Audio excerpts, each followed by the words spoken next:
बाग़बां ने ये अनोखा सितम ईजाद किया, आशियाँ फूंक के पानी को बहुत याद किया।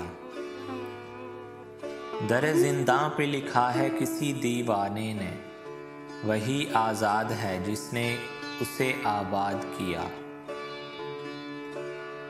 याद रह जाएगा अरमान असीरी मेरा, जिसने उस बाग में सयाद को सयाद किया। नींद कहाँ आए शहादत के तलबगारों को, फिक्र रहती है सितमगर ने किसे याद किया। डर गया नालाए शबे गीर से मेरे सयाद, शाम को कैद किया सुबह को आज़ाद किया।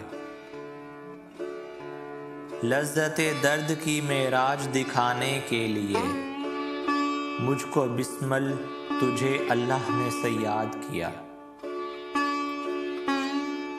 जिस पे अहबाब बहुत रोए फ़कत इतना था, घर को वीरान किया कब्र को आबाद किया।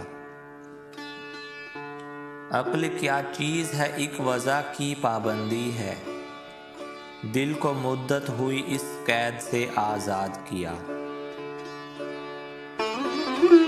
जिस कफ़े खाक को आँखों पे फरिश्तों ने लिया, क्यों खराबाते जहां में उसे बर्बाद किया।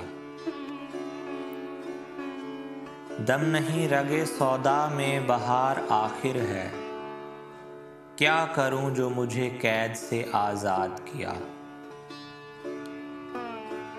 इसको नाकदरी आलम का सिला कहते हैं, मर चुके हम तो ज़माने ने बहुत याद किया। पंडित ब्रिज नारायण चकबस्त।